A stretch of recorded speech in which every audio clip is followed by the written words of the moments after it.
Hey, what's good, everybody? It's your boy, See Through the Script here, and today is June 5th, 2021. I'm going to do something a little different, and instead of focusing on celebrities or politicians, we're going to look into the significance behind the recent headlines surrounding 215 children found buried under residential schools in Canada.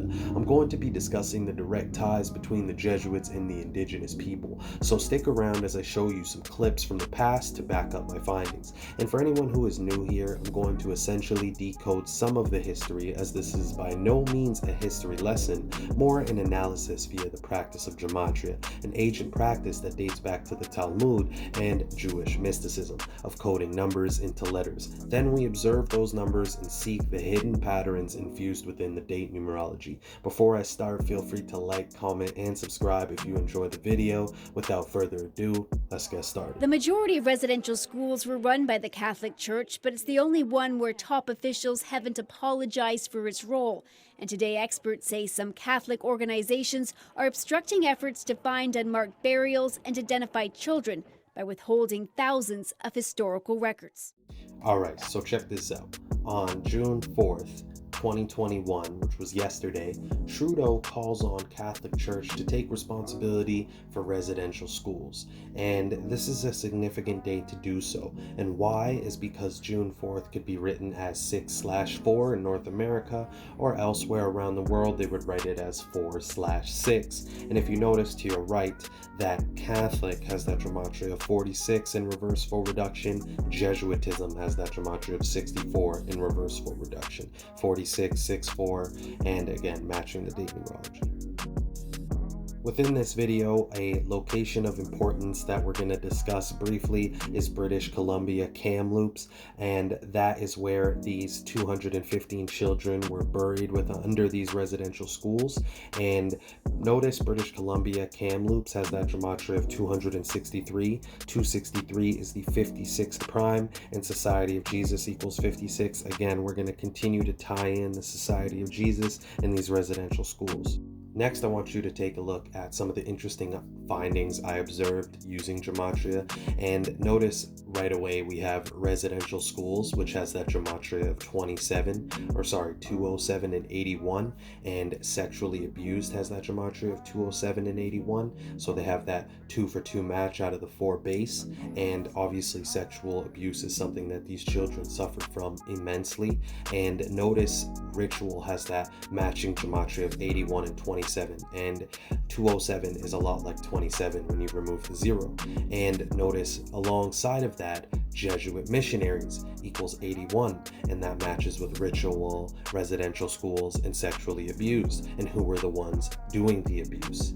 Take a guess. And also notice how Jesuit missionaries equals 126, 215 children equal 126 in the same cipher, but also equals 270. And that's a lot like 27, right? When you remove the 0. And the 215 children are our prime focus within this presentation here. On this next slide here, I just want to go over again the importance of gematria and why, if you know it, you're able to see through these headlines and these numbers that they place within these headlines and these statistics they give you, and why a lot of them start to ring a bell when you start reading through these articles. And as I read through this, it stated that there were 150,000 First Nations, Métis, and Inuit children forcibly sent to residential schools where many suffered abuse and even death. And again, notice how they ran with 150,000, 4 zeros. And when we remove the zeros, we're left with 15, like 15. Notice that Canada has that full reduction gematria of 15. We're going to explain how that number is very important moving on, especially in regards to the 215 children.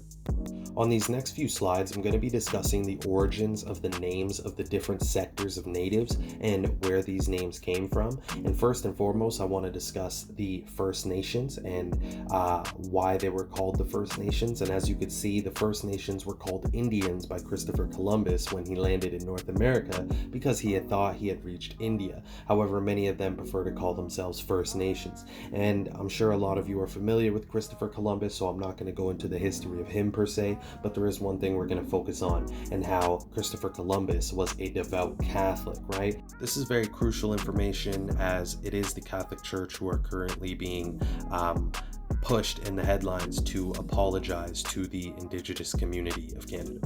First and foremost is the First Nations. The First Nations is a term used to describe Indigenous people in Canada who are not Métis or Inuit. First Nations people are original inhabitants of the land that is now Canada, and were the first to encounter sustained European contact, settlement, and trade.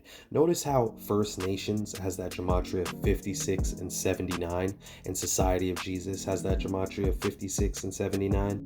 Next, we're looking at the Inuit natives, and that essentially translates to the people, and basically they are the Indigenous people, the majority of whom inhabit the northern regions of Canada. An Inuit person is known as an Inuk. The Inuit homeland is known as Inut Nunagat, which refers to the land, water, and ice contained in the Arctic region. Notice how Inuit matches with Catholic and Jesuitism in our reduction ciphers of 35. Lastly, we're going to be looking into the Métis natives, and they are the Indigenous peoples in Canada and parts of the United States who are unique in being mixed with Indigenous and European, primarily French ancestry. And it's worth noting the Jesuits were formed in France. Now, notice the gematria of the Métis has that 6147, which is in line with Roman and Jesus. And again, Jesuits are the short name for the Society of Jesus, and they operate out of the Roman Catholic Church. The Jesuits' residential schools near Spanish Ontario, where Indigenous children were sent after they were taken from their families, forcibly separated from both culture and loved ones, often neglected or abused. Many died. The consequences still echo through generations. All right, now that last slide actually is a perfect transition into the next headline we're going to be looking into, which is again tying in the 215 children whose lives were lost. And notice on May 30th, 2021, flags were lowered for 215 hours. And again, it's in commemoration for the 215 children. Now, we're going to focus on the day that this ceremony, or ritual for that matter, occurred. And that was on May 30th, written 5/30 or 30/5, which is similar to 53 or 35 once the zero is removed. Notice that religion equals 53, Catholic equals 35, Jesuitism equals 35, so the reflections of each other. And again, we can also see the 46-64 connections alongside the reversible reduction.